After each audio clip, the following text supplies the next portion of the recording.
Ariane 5 is Europe's launcher to meet the challenges of the new century. It can launch the largest of today's satellites and will even orbit vehicles weighing 20 tons onto servicing missions to the International Space Station. At the same time, the launch costs with Ariane 5 are cheaper than with its predecessors, whilst high reliability. Today, satellites offer many-fold services that range from broadcasting thousands of television programs to more secure air traffic control, and from taking accurate weather pictures to global mobile communications. All these services are now taken for granted, but none of them would exist if there were no launchers capable of placing satellites accurately into space. Every nation that wants to play a role in the worldwide space business indeed needs its own access to space. It needs a launch system. Nearly a quarter of a century ago, the European Space Agency, ESA, sent the first Ariane 1 into space, a launch vehicle designed, developed and manufactured in Europe by ESA and its partners, which are the French space agency CNES and the Arianespace space company for marketing and operations, all working together with over 50 space companies from 11 European countries.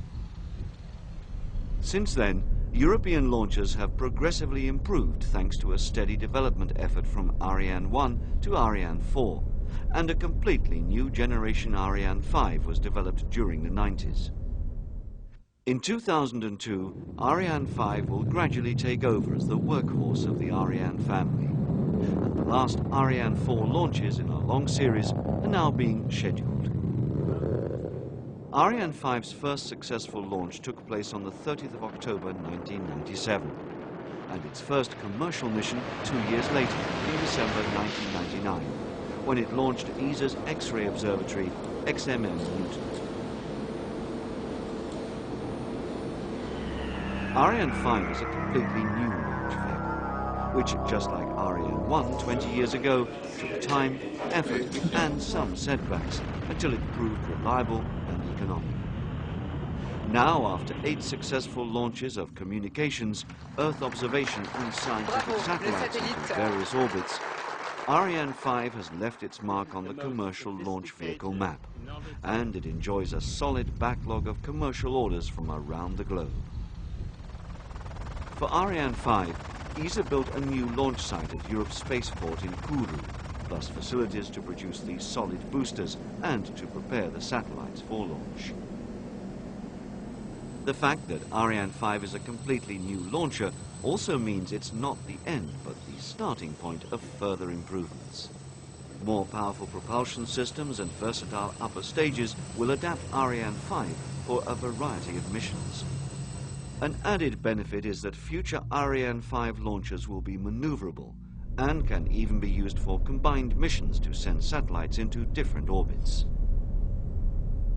The next major improved version of Ariane 5 is planned to be launched in the middle of this year, when a more powerful cryogenic main stage and a new cryogenic upper stage, using the same engine as the third stage of Ariane 4, will increase the launcher's performance. This Ariane 5 version ECA lifts payloads weighing up to 9.5 tons into geostationary transfer orbit, compared to 5.8 tons today. In 2006, the most powerful of the Ariane 5 launchers, version ECB, will become available. Its completely new upper stage will carry 25 tons of liquid oxygen and liquid hydrogen to feed the new, more powerful Vinci engine. This version of Ariane 5 will also be able to carry out multiple restarts in flight and to put 12 tons into geostationary transfer orbit. In 4 years, the payload capability of Ariane 5 will more than double, but not its price. Thanks to better prices for putting 1 kilogram of payload into orbit, Arianespace, and Europe with it, should be in a good position to maintain a leading position in the worldwide commercial launch market.